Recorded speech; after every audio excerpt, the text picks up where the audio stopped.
Good evening, friends. Those of you who are watching us over the web or the recorded version of this, we are so glad that you've joined us today. We are so excited.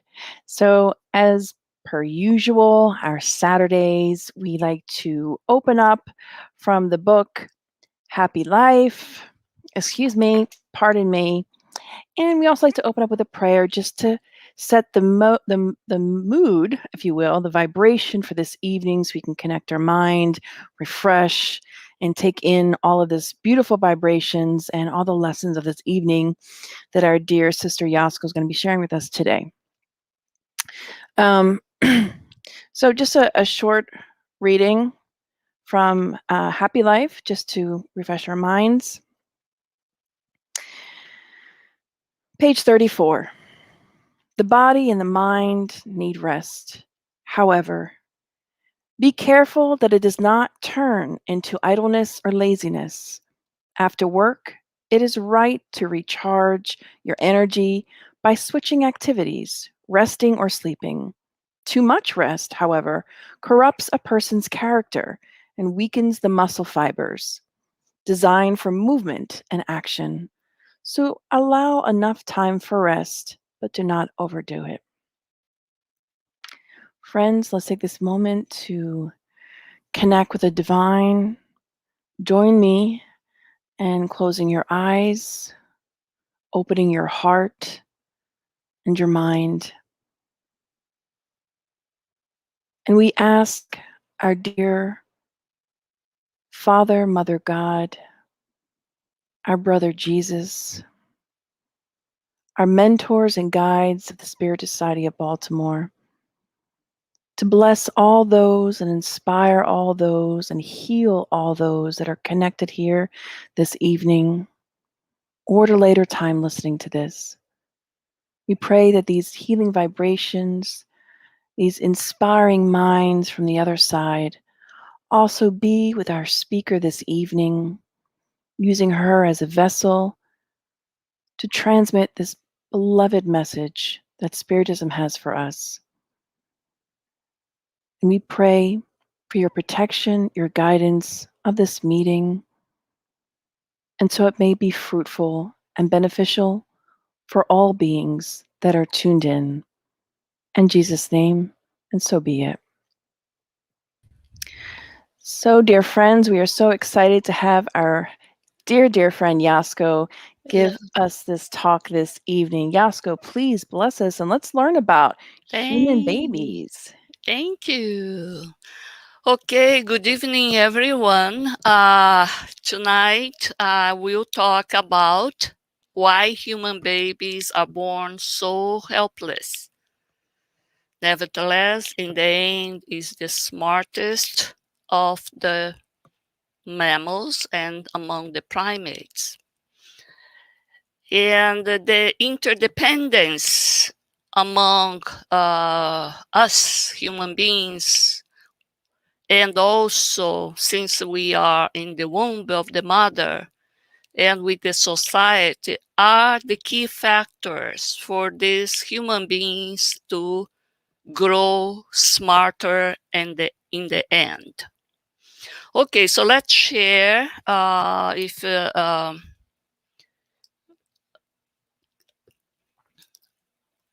is there something wrong here? There is two.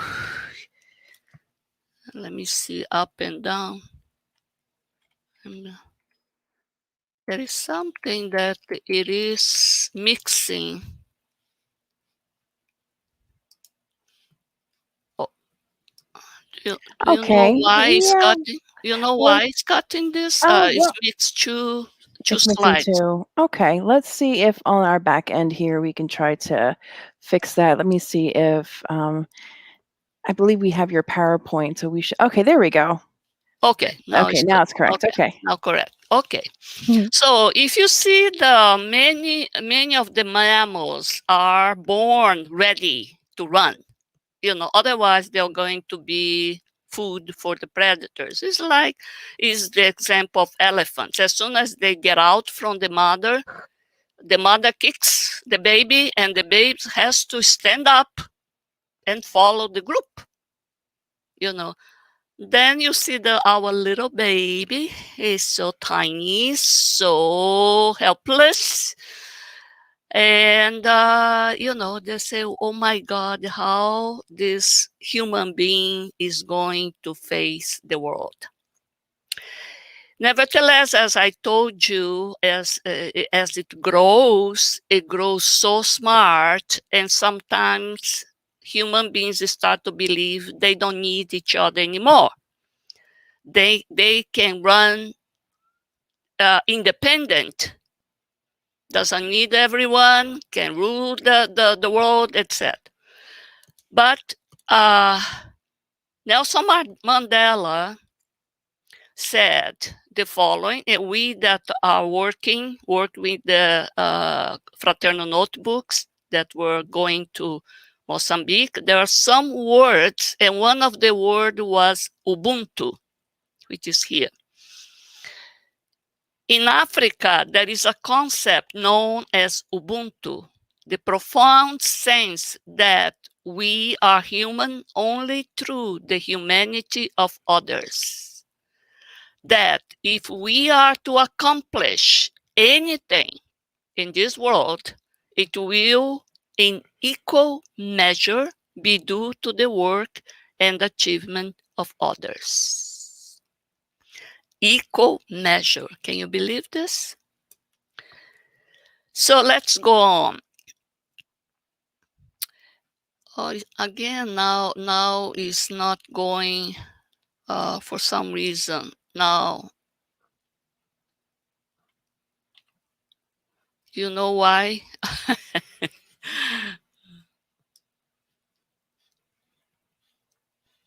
Okay, I think it's me that we have. Okay. So human relationships are, I don't know if I lost. Okay, so it's good. Human relationships and interdependence. From the nomadic, we were nomad bands, to settlement in groups and village. So you just picture that when we were in a nomadic band or nomadic lifestyle, we didn't have much of human relationships, interdependence. Each one had to go after their own food, gather what you have in the wilderness as a food, and keep going, keep walking. So there was no much input in terms of human relationship, in terms of collaboration, interdependence. So, of course, when you don't have input from outside, our brains, our biology doesn't respond, doesn't have anything to respond, and doesn't grow. We only grow when we are kicked. We have this impulse, we have to run. So we have to develop some kind of intelligence, and the cells, the synapses grow. Okay. So when we start to be together, settled in a group, even in a village, and share resources. When the Earth entered a warming trend around 14,000 years ago, just after the Ice Age finished, the change, this warm climate, it was very good for agricultural revolution. So there is this factor that was the boost. Of course, they knew what was seed. They were used to eat those seeds. They used to carry those seeds, but they never got, until the Ice Age and finished the Ice Age, how to more in a long way have some farming. So came this together with some development, of course, the Neolithic, what is called Neolithic Revolution, also called the Agricultural Revolution, marked by the transition in the human history from small nomadic bands of hunter-gatherers. So we usually were hunter, gather what we got, to transform to be in a larger agricultural settlements and start our early civilization.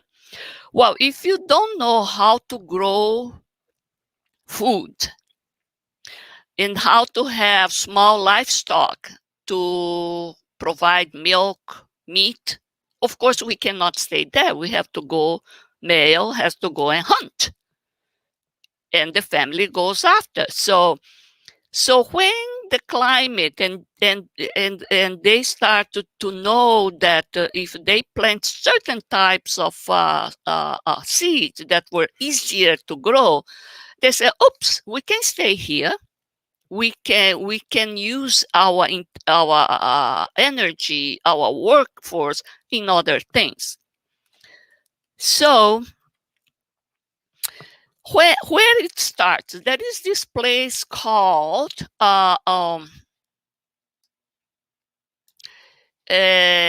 Fertile Crescent. Is a boomerang type shape of region in the Middle East, in the Mesopotamia, between the two rivers, the Tigris and Euphrates. This region was also the birthplace of the patriarch of the monotheist, Judaic monotheism, which is Abraham, is coming from this area, which was very fertile, and God ordered him to go to find the land of Canaan. That is where the Israel place now. So there, because of these two rivers and plus the Nile River here, they were very fertile region. So of course the seeds were easier to harvest there. So of course the population grew in this area.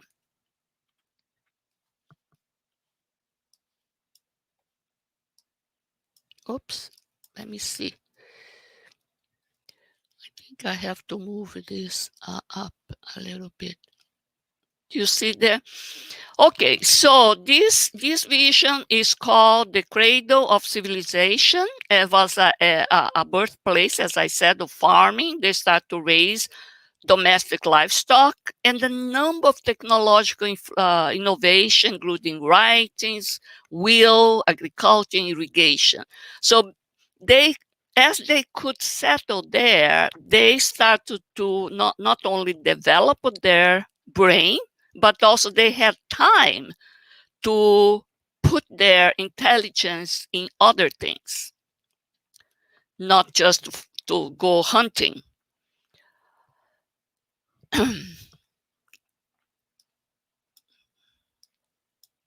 Oops. Yeah, there is some. I don't know why. Okay, let's see. Okay, so today, but we will talk more about human beings in more this relationship between members, mother, child, members of the family in that community, and also, of course, it can go to the cosmic level, as we're gonna talk when it goes to the spirit factor. So, interdependence is an evolutionary development for all creatures, including everything in nature, plants, animals, including humans, to more efficiently share resources and survive. So we have to know not only how to get the resource, but efficiently use it. Otherwise, if we die, the whole lineage, the whole species will disappear. So we have to learn how to survive and not die in order to evolve.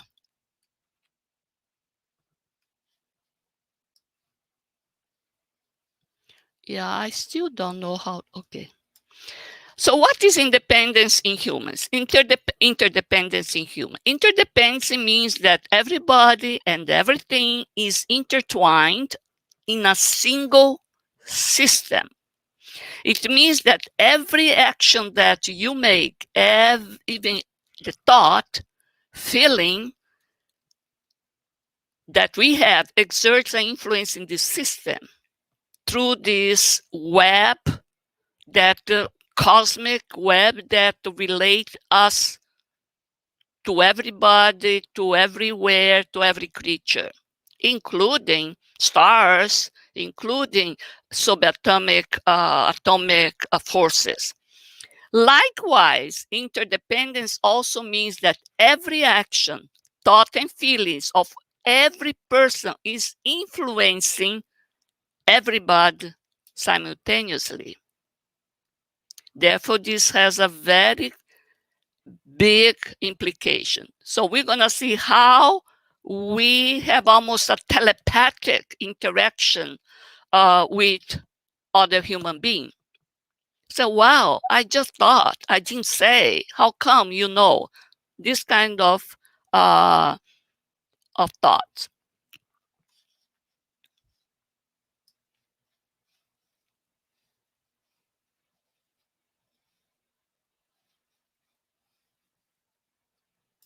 Wow, I don't know. Evolution of human intelligence. So there's some papers that say helpless babies need smart parents. It takes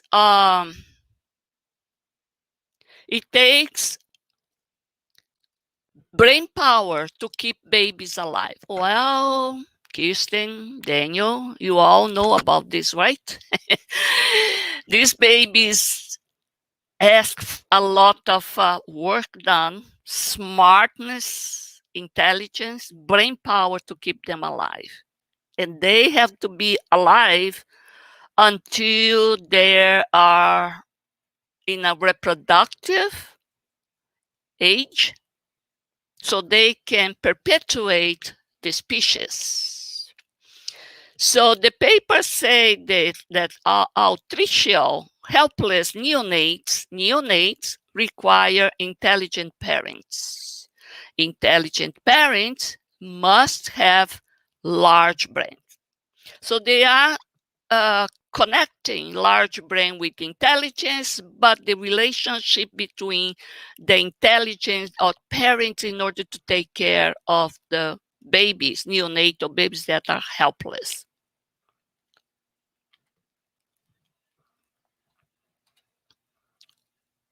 Oh, let me see. I think it's not appearing for some reason. It's cutting. Let me see. Let me see here.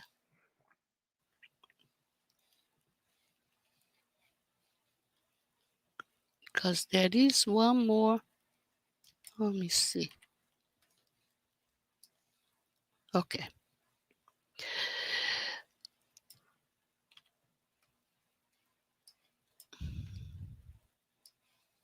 So the other factor that is very important for, so this paper says the following. Our helpless baby has made us and the entire evolutionary chain behind us smarter, made us smarter. Because babies are vulnerable, humans have to evolve big brains to keep them alive. If a newborn goat gets attacked by foxes, it can run away. However, if a newborn gets attacked by foxes, we need to be the mother or the father to be the one that has to chase them away. Those parents not smart enough to protect their baby get cut out of the gene pool by natural selection. They're dead. Their heritage is gone. So the natural selection works towards favoring the intelligent parents that are able to take care of the helpless neonatal. Also, by hunting a male, as they start to hunt, they could provide precious food which is meat. They learn how to hunt, that scavenge, and they provide this high protein, high calorie food to their babies too. And brains are very hungry organs, demanding 20 times more calories than any other piece of muscle. So this may also explain why humans' brain are much bigger than the other mammals relative to the size of the body. And from that, all the mental capacity resulted positively.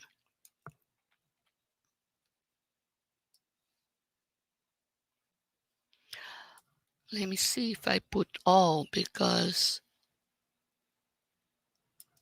otherwise we're gonna have a problem. Okay. So mother-father bond. So I talk about a larger brain, one of the factors that would explain why humans became smarter beyond other mammals and primates. However, there is a study saying, no, it's not just the brain size. More than brain size, the weaning time here, the time the babies, the neonates, stay with the mother counts for more intelligence than the brain size. So they argue that the humans are become smarter because the weaning time, the time that the needs care from the parents, is longer than any other primates. Like even chimpanzee is 1,000 days. That is 3 years. How about our babies? Many, many years, 7 years. If it's to wait for our frontal cortex to fully develop, especially in male, and they say that the 25 years now, they extend to 25 years old. That's how the decision that is based on the ethical and factor should not be signed before 25 years old. Okay, so let's see. In the mammals, in general, if we talk about males, in order to preserve the species and keep evolving, the reproductive success in males is generally determined by competing with other males to mate with as many females as possible. That is the rule to preserve the species. Hence, males rarely form strong social bonds, and male coalitions are typically hierarchical, with an emphasis of aggressive behavior. One that is alpha male, strong physically, lot of testosterone, will be that will dominate other male, and having all the female. That's among the primates, non-human primates. However, if we look to the strategy, reproductive strategy among females, it's different. Female investing in the production of relatively few offspring, but in the quality of care and the ability to enable infant to survive beyond weaning age. They have to keep the baby healthy until they can leave them alone. Females, therefore, form strong bonds with their infants. And also female to female bonds are very, very strong among the primates and among other mammals.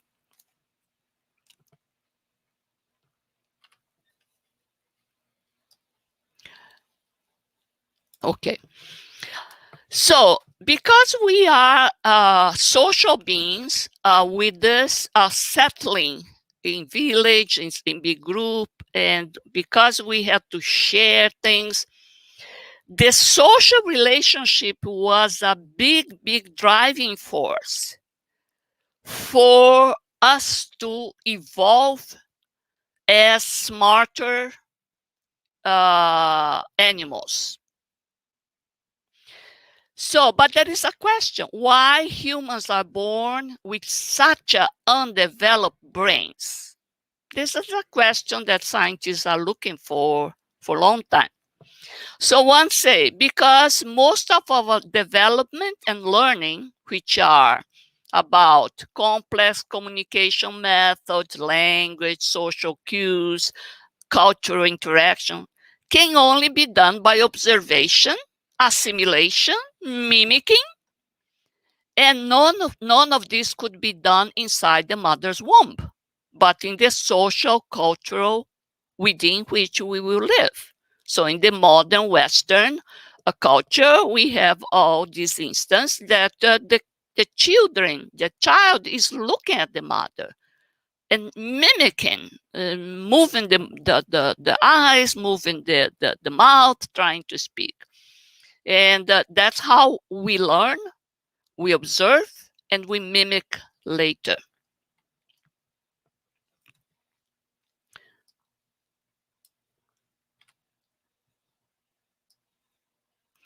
Okay, so how to explain how our brain recognize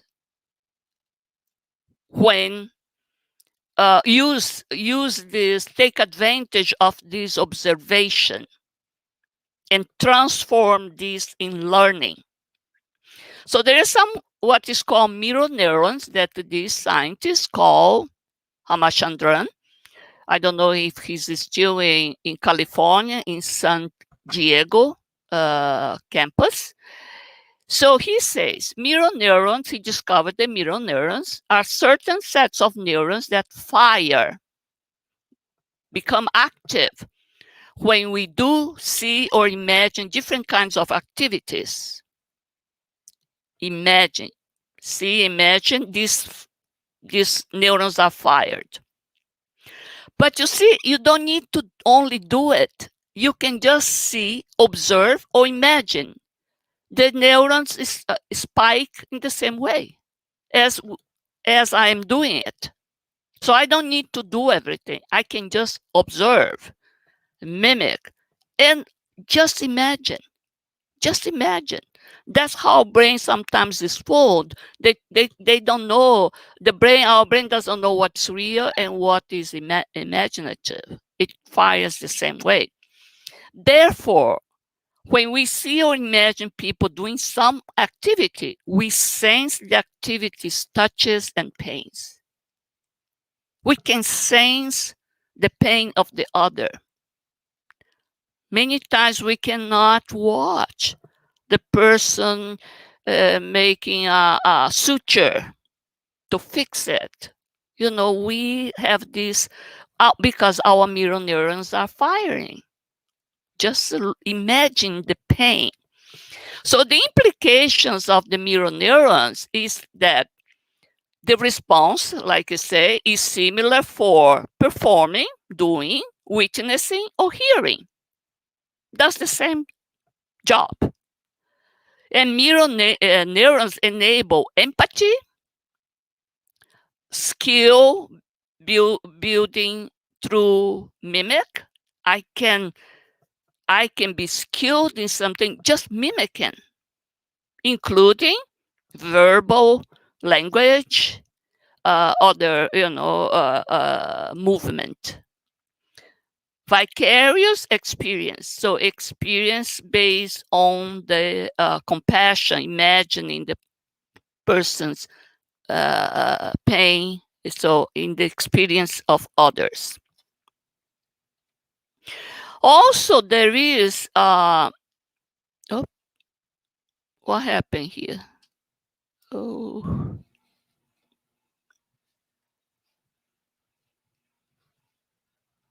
I think I touched something. Seeing your slide, Yasco, I see everything.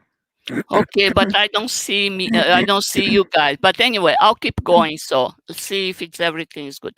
Okay. So Hooper Sheldrake. One quick reminder to Yasco, whenever you're changing your slide, you can instead of waiting because it looks like there's a delay in Okay, the keep going. loading of, just keep clicking forward just so Okay. that everything loads. Yeah. Closer. Yep.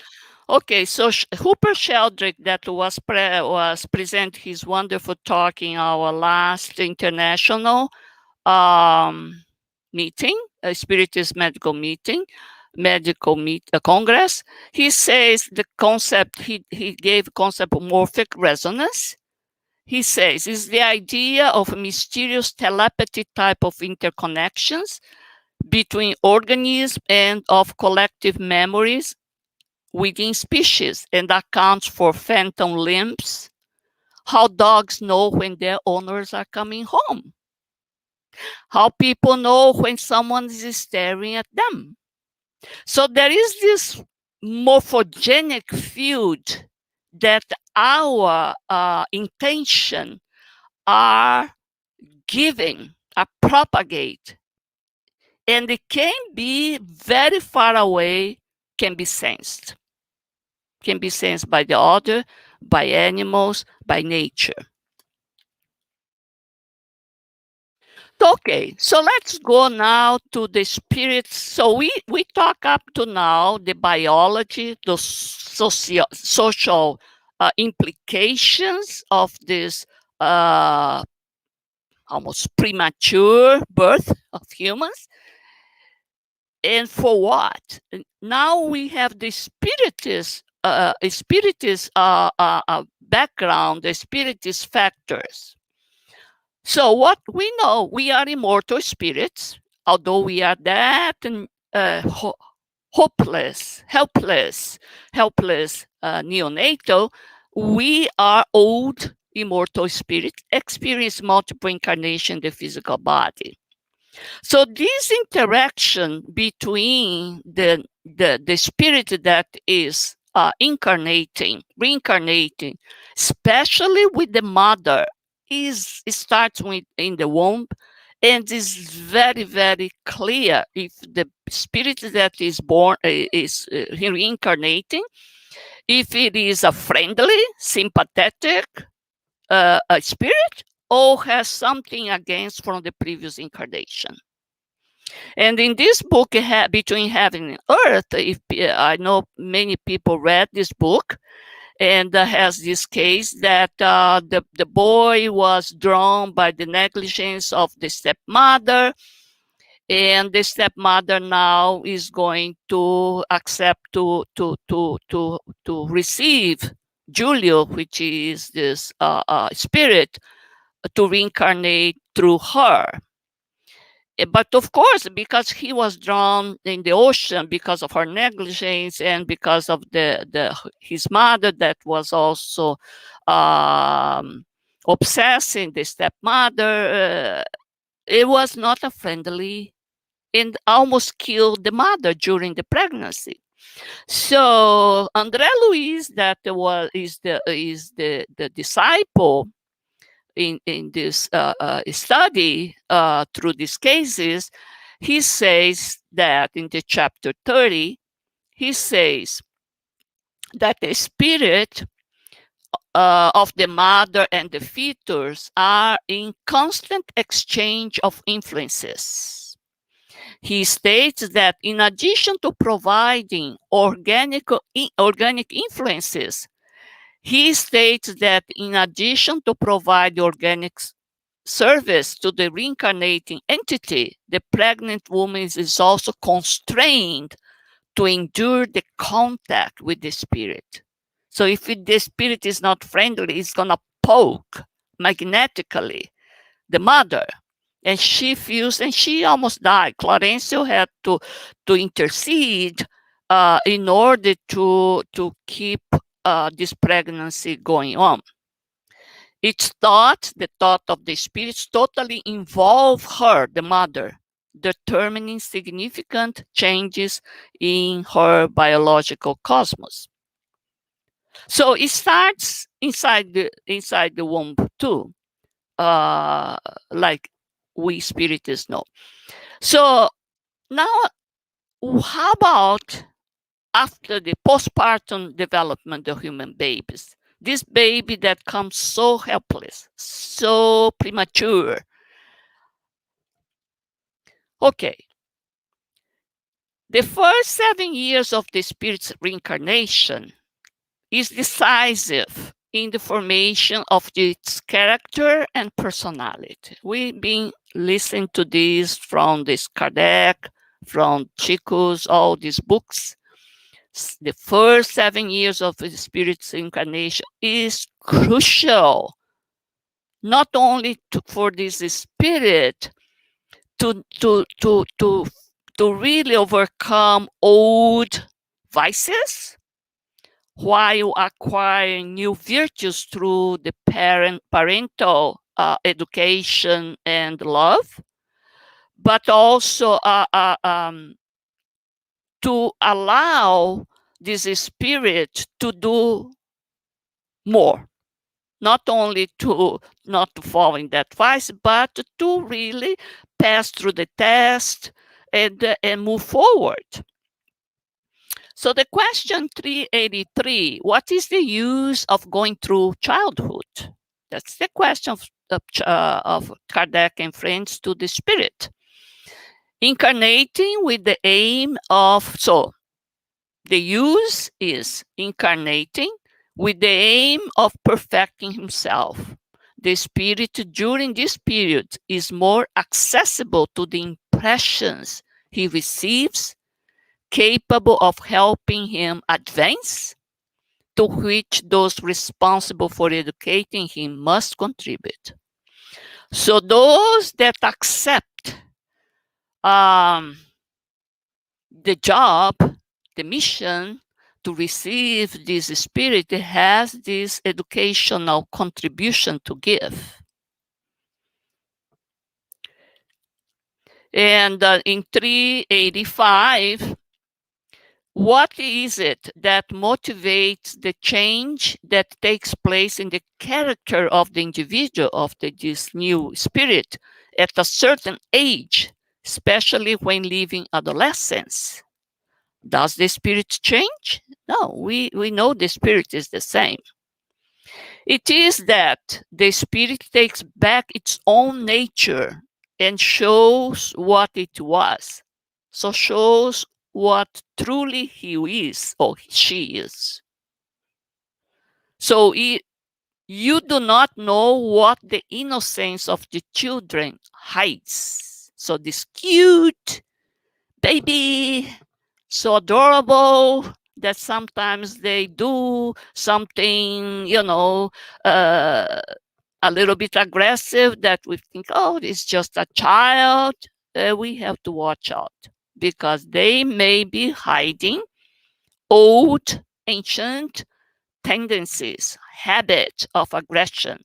And the parents and those that are in charge, they should figure out and notice and correct while he is still in this level before 7 years, that he is accessible to impressions from the loving parents. So he says, you do not know what they are or what they were or what they will be. So we are old spirits with many incarnations. These times they are under the love and work of these parents, new parents. More recent, the work of André Luiz, In Life Goes On, all this series of André Luiz that accompany all these spirits that are reincarnating. They say, André Luiz says, that until the age of 7, the spirit gene goes through a phase of semi-unconsciousness in the fluid environment of the parents. That I felt was very interesting because it's not any longer inside the mother. It is in the family environment. It's almost you see, because the spirit is not totally incarnated, it can emancipate very easily, can leave the body and stays in the spiritual world, you know. So it senses the psychosphere of the house, the psychosphere of the parents. So toxic environment is going to have consequences, while the loving, caring environment will build up different neuronal connections, especially in the frontal cortex, that will build the ethics, make association to be a kind, compassionate person. In another work, Missionaries of the Light, Andre Luis clarifies that the spiritual mentor is appointed to accompany the reincarnation of the spirit until it reaches the age of 7. So the mentor is inside the house, close to the family almost the whole time, inspiring the parents, trying to calm down the kid, etc. However, after that period, when the reincarnation process will be consolidated, now the mentors comes it comes out, it stays far, just observing from far away distance in order for the parents and the spirit to grow. And when we get to be adult, when we insist that we prefer the company of our obsessors, not the mentors, driving recklessly, whatever, being in some aggressive environment, they get out because there is no way to stay there. So how about education? Children evangelization, they say, is very, very important for moral education and progress. In question, this consoler, 1940, Kardec, no, Chico, and many people, they collect a lot of questions, and they made these questions to Emmanuel. Emmanuel, of course, has a big group of spirits, not only him, and they answer many, many questions. So 109, is the children's period the most important for the educational task? Educational task. So the children's period is the most serious and the most favorable to assimilate the educational principles. Until the age of 7, the spirits are still in the process of adapting to the new existence. At that age, there is still no perfect integration between the spirits and the organic matter, so there is not yet complete the reincarnation, cell by cell, molecule by molecule. Therefore, their memories of the spiritual realm are more vivid. As I said, they emancipate more easily. They recollect the life in the spiritual world. So they have this memory more vivid, making them more susceptible for renewing their character and establishing a new path, consolidating the principles of responsibility. So before we reincarnate as a spirit there, we receive all the advice, and we decide, we accept the plan, the parents that we would be in together. So we have all fresh. It's so easy. The memories of, oh, I can do it. I will win. I can pass the test. So this age is the most easy to put good stuff in this spirit, because they remember, oh yes, I came for that. I came to be more responsible, to have principles, etc.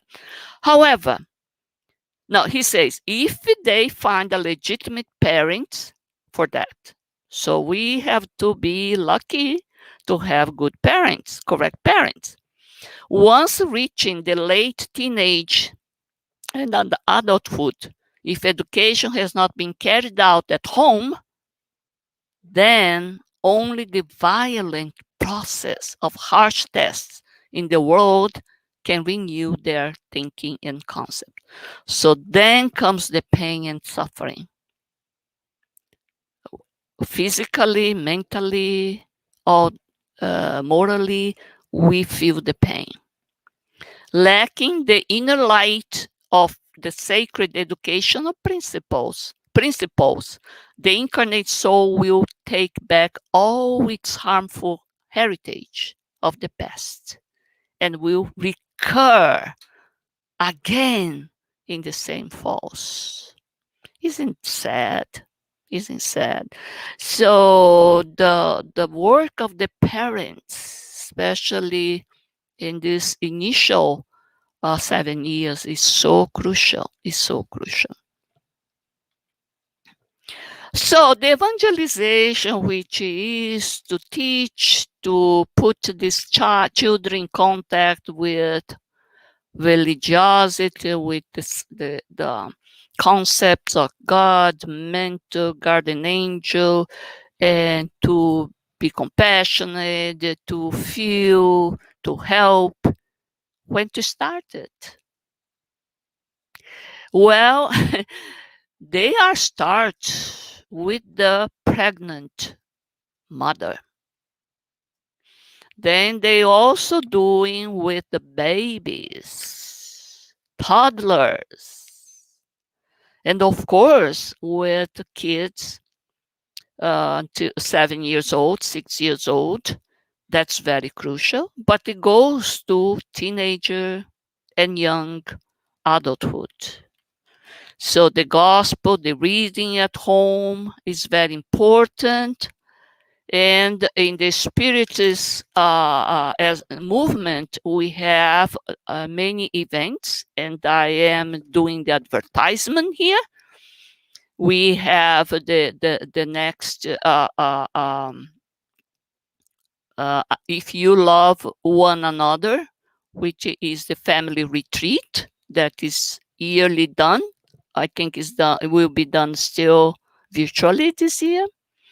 And there is the 7 Spiritist Youth Retreat, only with youth, that they're gonna say about in May. The other one here is in July, in summer, almost a summer camp, but with nice activities in the park. It was in the before, so I don't know how it's gonna be this year. But the 7 youth is gonna be May 21st. I think is about mediumship. Sarah, Mateus will gonna be in it. So why is important the evangelization? Is evangelization is good for our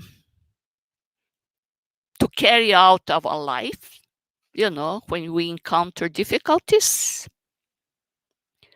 But as Humberto de Campos said, he was not a Spiritist, not even a good Catholic, but he learned very quickly when he died, and he started to really dictate beautiful books. And in the preface of this introduction of this book, Good News, which shows many episodes of Jesus with his disciples in Peter's house, or with his mother. He says a lot of things because he was a writer. He was a member of the Academy of Literature in Brazil, very famous. But he says, there are enlightened spirits and evangelized spirit. And I now ask God to bless my hope of belonging to the number of the latter. So it doesn't help much just to feel enlightened. Look, he goes beyond. It has to be evangelized. So just to knowing, just to say, I read this is in chapter so and so, whatever, whatever. But if that knowledge is not built from inside in our heart, ingrained in our heart, so in each action I show what Jesus came to teach us about benevolence, indulgence, forgiveness, and applying every day, every little instance, we are not evangelized. So he says, I hope I am part of this letter. So, Ubuntu again, Mozambique. It means I am because we are. We depend on everyone. My accomplishment is 50% at least due to others. It doesn't need to be just mothers. Oh yeah, I owe to my mother, I owe to my parents because they pay my college. No, no, no, no, no. It can be even a stranger. It can be a person that passed through our life, just gave that hint, inspiration. Let alone to say about inspiration from our mentors. But we have to be prepared to listen, to be open, to assimilate in order to come as an intuition, as an inspiration. Thank you. So, Kirsten, I don't know how to go back to the mode. Hello? Hi, Yasco. Yeah, so you can hit stop sharing. Stop sharing. Yep, your But PowerPoint. now, how would appear you guys again? Let me see. Oh, appeared. Oh, Yes. let me see. Let me see again. Oh, it was. Okay, great. I Okay. had hit. So it was going because I was not seeing anything. That's quite all right. Wonderful talk, Yasco. Absolutely Okay. wonderful and enlightening. So we're going to go ahead and go to our Q&A portion and also share some comments that people have left. So let's see.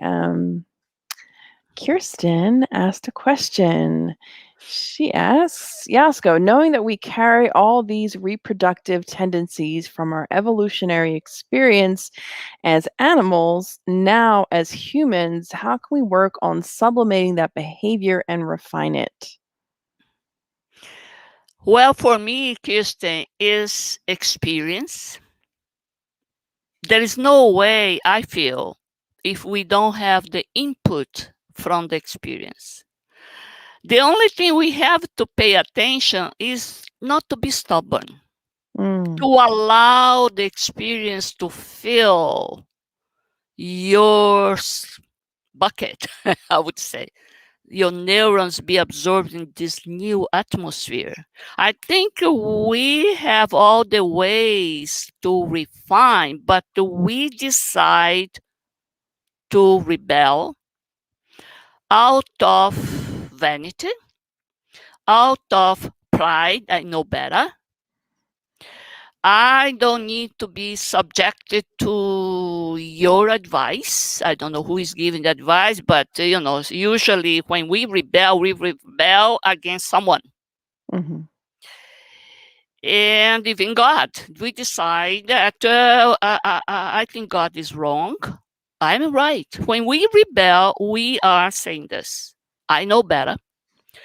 Well, if it wasn't doing harm to me and harm to others around me, it's okay. But usually, no. Usually, my God, even us, we suffer. It's not only the, oh, I don't care, the one that just walk away. You're not going to be with the person anyway. No? But look, ourselves, our kid. So the male, I didn't put in my presentation because I thought it was too long, but the monogamy. Well, as we evolved, We humans and many primates, we were not monogamous, mainly due to the male counterpart. Why male start to be monogamous?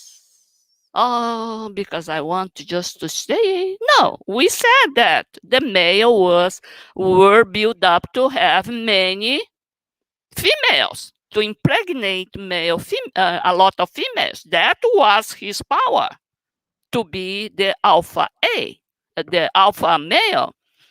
So now, why they decide to be monogamous, and this reached the humans?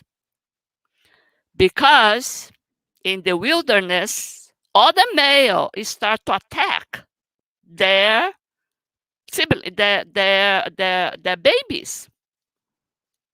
Infanticide, you say. Yep. So the male had to stay together with the family to protect against the other aggressive male. Can you believe this? Because they could not. So the birds were the most monogamous, 90%, but the primates 3%, and male human male 25%. And even if it's monogamy, it's in the monogamy, they're still not monogamous. They're still having partners. That is what the statistics says. But it's necessity. Is necessity. You know, the necessity, the experience says, if I don't do, my babies and my species, my heritage will disappear. You know, Wow. yeah. Wow, that's a great point. Thank you, Yasco. We're going to go on to our next question. Looks like a question is, knowing that the pregnant woman is, quote, constrained to endure the contact with the spirit, end quote, during her pregnancy, is there anything she can to mitigate it, or to mitigate this? I think they're referring to when it's a negative situation. Yeah. Well, this between earth, Heaven and heaven earth. and earth, is the group. Not only, if you remember, Evelyn was one of the girl. So Odila died, had one girl, Evelina and Julio. Evelina was very spiritualized girl, and Julio died because of the negligence of the stepmother, that is Zumira. So Evelyn prayed because she didn't know why the stepmother was so sick. So she prayed in her innocence. She prayed to the mother that was deceased. Mother, please help my stepmother, help Zumira. She didn't know that was the mother that was obsessing the stepmother, because she thought she neglected and her son died. Plus, she was probably jealous because her husband got another wife. But how the prayer went is a beautiful example of intercessory prayer. The prayer was directed to the mother. Evelyn knew only the mother. So she prayed to the mother, but the mother was not in condition to answer because she was the obsessor. How the prayer went to Clarencio? It deviated and went there. And Clarencio responded, and the team responded to the prayer. And Zumira, they applied magnetic fluid. They came to the passes with André Luiz, and I don't know if Hilario. And she got out from that sickness. She got better to the point that she could now be pregnant. And they, Clarence and the team, convinced Julio to come back. through this stepmother. So I feel is the prayer, is the good intention, and it was the case when Zulmira was almost dying because of this spirit that was not happy there. Because probably the prayer of Evelyn, and also the intention of the mentors, they decide to intercede again. Say, look, we have to go there, Andrea. We have to go there, apply to save this incarnation of Julio. She cannot die now. So they probably calm down. I don't know. They don't say that they got Julio emancipation, or took back and tried to convince him to go. I don't know. I don't remember. But anyway, they did something with these magnetic passes, so to calm down the spirit, and to accept this mother, the love of this mother. So it's prayer, good intention, not to rebel. I feel we spiritists, we are better off because we are better equipped. We know. Isn't good to know? Yeah, we know what to do. That's good. I think you don't. Okay. Okay, sorry. Oh, sorry, I was muted. Thank you, Yasco. That was great. And we can go on to our next question. Put it up here on the screen real quick. And Paula Schmidt, she asks, as less children are being raised in organized religions, how do you suggest that parents become educated about the importance of raising children with spiritual principles? Well, I think organized religion is very difficult if you have something against. If you are in Europe, France, they cannot even hear about this because they suffer so much. But they know what to be ethical, what to be compassionate. You don't need to belong to any religion. You don't need even to call this spiritual. Let's call just to be humane. Don't we are humane with our pets? Can't we just be humane to our fellow beings, children? Principles. I think it doesn't need to use these words that has this sometimes bad connotation, in certain household, because of the suffering, or because of also previous life, you were victim, whatever it is, you don't like that situation.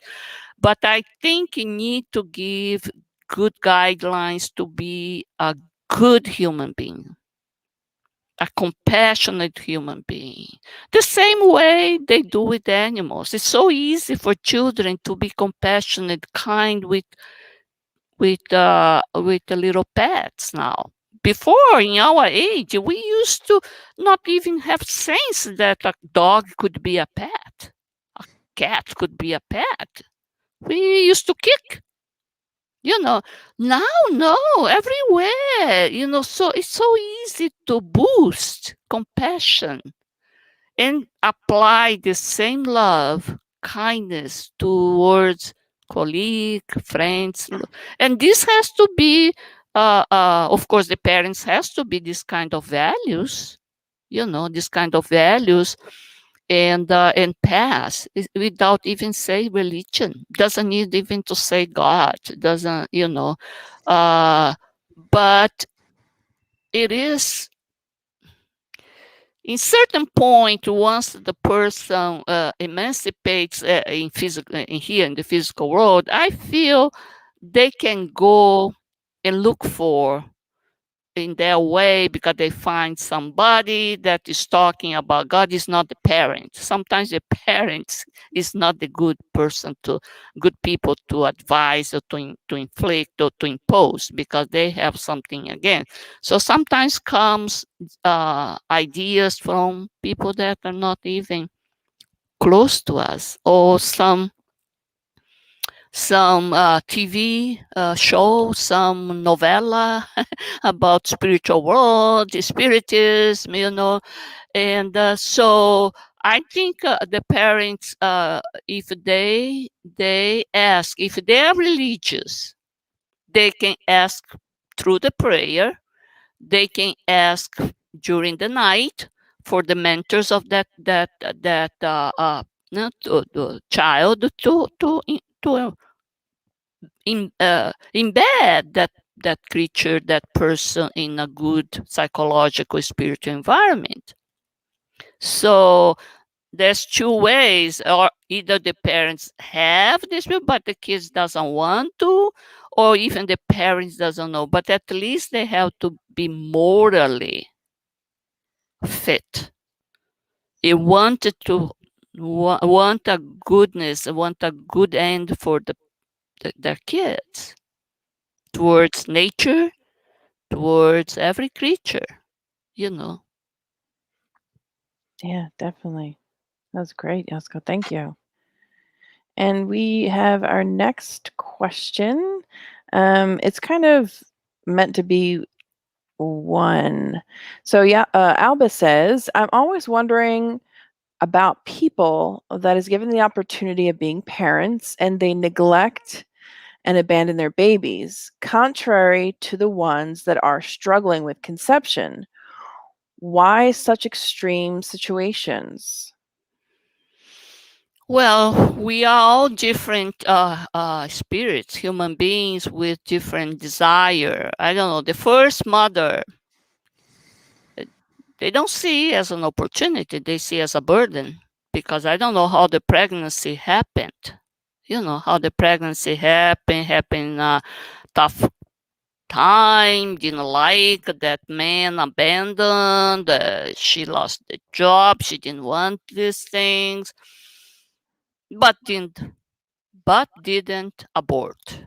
That's a wonderful thing. So I think we have to have some kind of advisory institution, non-profit organization, whatever, to say, look, it's nothing wrong for you to give your child, your baby, to someone that is dying to have this baby. Nothing wrong.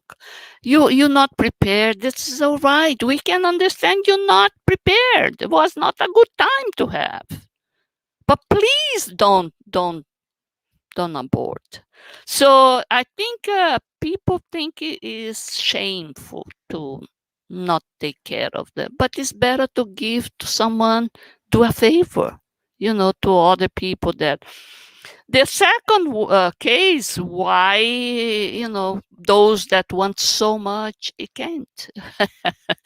Yeah. Well, if the mother, usually is the woman that goes if there is some physical problem for some reason, but if it's not, past lives, and you have to endure this kind of problem to know how much is good to to have this attended your wishes, when before, like the first mother, didn't want to. So probably was that mother that neglected, didn't want to, and aborted many times. I don't know. We cannot judge. But I think if in the end, it cannot have our own babies, our own child, adopt or do to take care of other children, so this motherhood sense is there, nurturing senses, it can be used and develop a good human being, so yeah, it happens, but it's so complex. Wonderful. Perfect. And looks like we'll go to our next question here from Junior. He says, hello, my question is, what happened to those children with ADD, which is attention deficit disorder, for those who may not know? Do you think that they have brought that from past incarnations into this new life? Do they need help? Or is that just a test? It can be all. It can be also the test for the parents. The kid is just a way, a means for the parents to take care closely when they neglected before, they didn't pay attention. I think it requires a lot of parenting, to be so close and see the best and the frustration that may choose the wrong treatment. Can you believe how painful will be? Because science doesn't know everything, medicine doesn't know everything, and some of the drugs that they do, they are not harmless, so they can cause neurodegenerative degeneration of certain, or the growth of certain neurons in that phase of the development. We don't know, so should be a awful situation to be in this string, a balance over there to see. I hope I'm choosing the correct thing for my children, for my child. And I think is patience, and not give right away, just put in drug. I think if you need to put in drugs, you have really to have other support, psychological, spiritual, even for the parents, because for the parents to endure, to help the best way the children, it needs to be at balance. Mm-hmm. And so it can be their test, that can be their expiation of the spirit that has this ADD, or can be for the parents. you know so, but nothing, whatever we do from the heart with a good intention, there is help from the spiritual world, for the mentors, for us to choose better, or to look for this or that. That what we have to be humble in order to accept, not accept all the things that comes in front of us in the TV ad, etc. But from the professionals, from the spiritual guides, incarnate or discarnate, and be willing to help this spirit. If it is to endure the ADD for other reason, the parents are there Mm-hmm. to give the best for this child to go through adulthood and be very useful, you know, Mm-hmm. and human being, and help others. That sometimes they help others, Yes. that has going through same problems. Mm-hmm. Autistic father helps autistic son sometimes better than any other, parents. Yeah. Yeah, So yeah. definitely. Thank you, Yasco. I just want to mention too, there's this and I forget his name, but he was a pretty well-known, sort of quasi-famous doctor at Harvard. And he did this like research, and he wrote a book because he himself had ADHD, and he basically wrote this book many years ago. I'm sure I could Google it and look at it and post it on the SSB Facebook page later. But what was interesting, I remember reading it in my early years of college, was that he was giving a new perspective on ADD and ADHD, and helping us to understand that it's a different wiring of the brain, and that we can't put all kids into this box that we all learn the same when everybody's different. So that's just an aside. I remember that from years and years ago, having studied his book when I was taking a psychology class. But Unfortunately, this is true because our educational set is so rigid. We put all the same way, same educational methodologies, everything. The family should be the same way, mother working, father working, coming very quickly, providing material things, that is success. So it is very difficult to fit all the, and before the kids had many siblings and they could release all this anxiety, all this rush by physical activity with the Right. cousins and with the grandparents, and they were not in this box of apartment. They could go to the street and play soccer. Like in my time. Today, not. You cannot do anything. You cannot get out. You ain't in a box elevator, go down. You can do, don't have anything. So it is hard. Of course, they have to suffer. The kid has to suffer some kind of hyperactivity problem. The problems like ADD, because before it passed without even notice. Because like me, professor said, well, I probably was, but my parents didn't have time to pay attention because we were in 5, 6 kids Yeah. fighting and running. But now they are so in a limited space, so it is difficult. It is difficult for them. But that's how the new spirit the spirit is coming this new environment. If it's born not in Africa but is born in the Western highly populated city. Thank God with the COVID, many people, many companies decide that you can work from home. So instead living very close to the big cities in a small tiny apartment, now you can go live far away in a countryside, give room for your children, Yeah. and be free in the middle of the woods. Can you Yeah. believe how good this is? It is. You don't need to pay huge house apartment in Manhattan anymore, Chicago area where no. The company goes to look for the worker. That was one of the program. The Yeah. company is going after the worker. Yeah. Very good. Very good.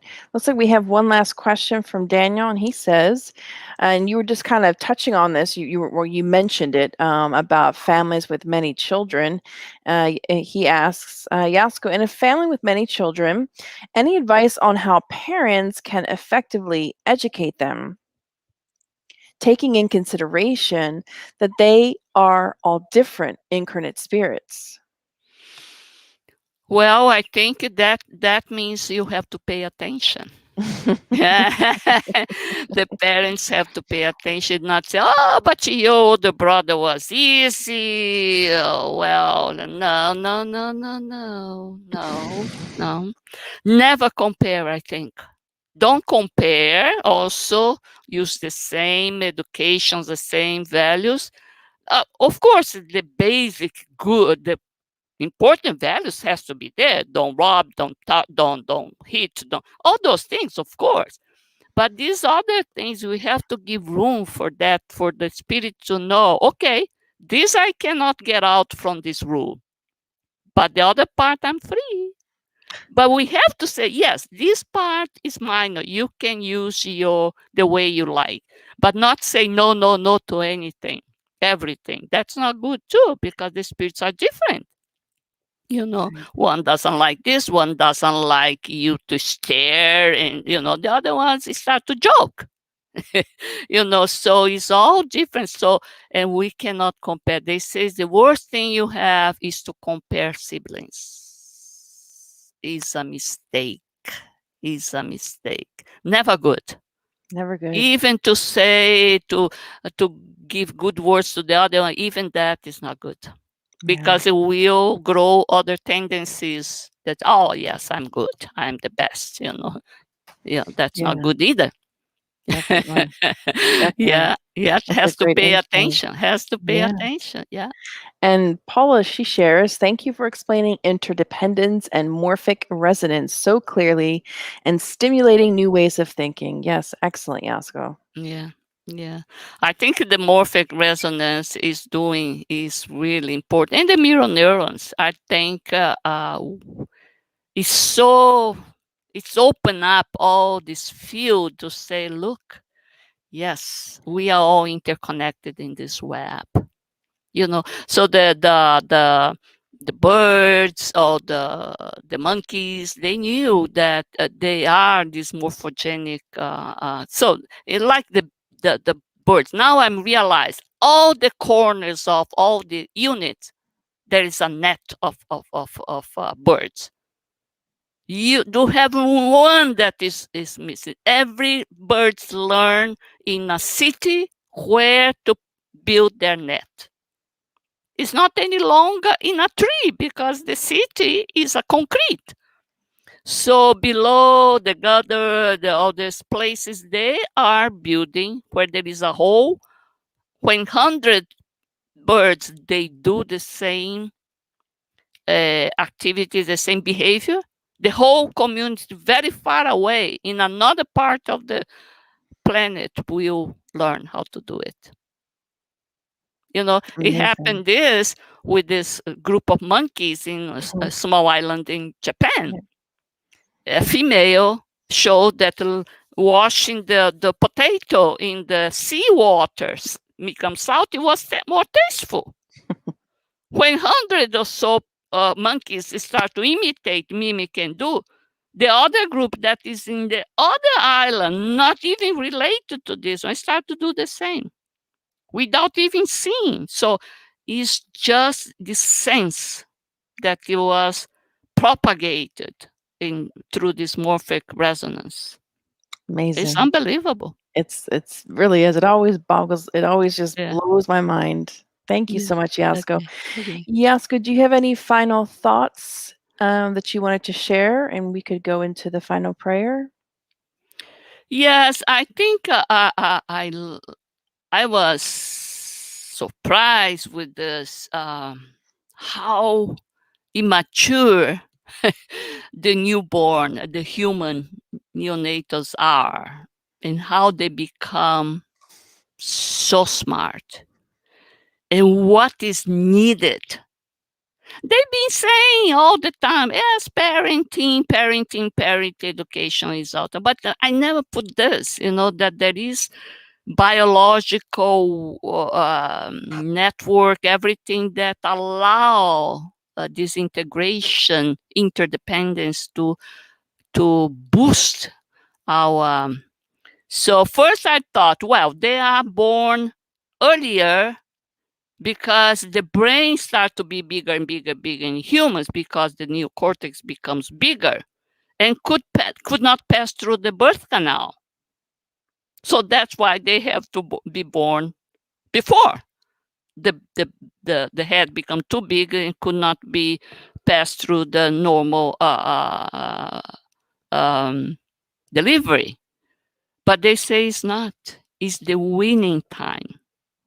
The time this nurturing mother nurturing the little baby that is long. So that's interesting. I think that's just do this to your baby. This is really, you're not wasting your time at all. At all. This is very important. That's very important. Absolutely. Wonderful. Wonderful final thoughts, Yasco. So, let me just move something here. And we can move to our final prayer. I'll open it up for you, Yasco, if you'd like to. I can do it. Yes. Okay. Okay. Oh, actually, before you do the final prayer, I'm sorry. One last quick reminder before we go to the prayer is that next Saturday, May 22nd, we do have a special guest, Adriano Barbo from New York. He's going to be talking about the peace within us. So those of you who are watching, please join us next Saturday at 5 p.m. Yasco, please bless us with your wonderful, beautiful Okay. prayer. Okay. So let's put ourselves in a mood all together to resonate in this morphogenic field, our good vibration, good thoughts, especially good sentiment towards ourselves and towards others, all the creatures around us.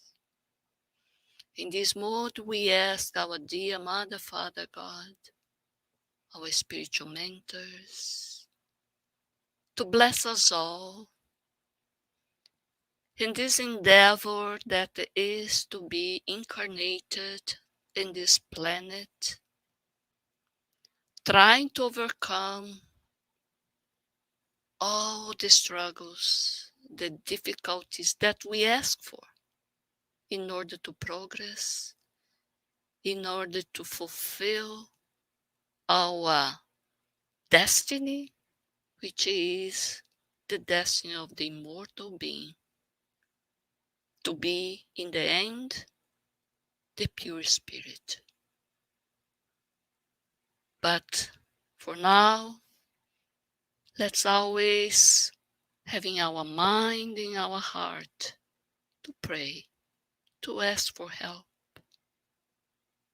to be inspired every time some uneasiness crosses our mind,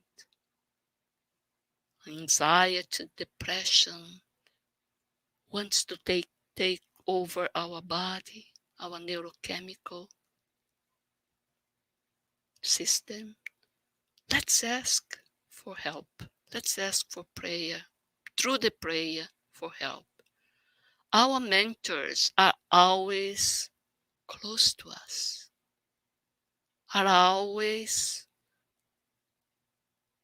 they always want the best in our lives. The best. We did not come here to suffer, to fail. No, we came to succeed. And they are cheering with us for us to overcome, to succeed as a spirit, incarnate spirit in the planet Earth. Thank you so much for the spiritists, all our friends that belongs to this beautiful movement in US, in Brazil, in Europe, for us to be able to be the best tool, the most refined tool to be a helper in God's creation. Thank you so much for everything, and so be it. Thank you, guys.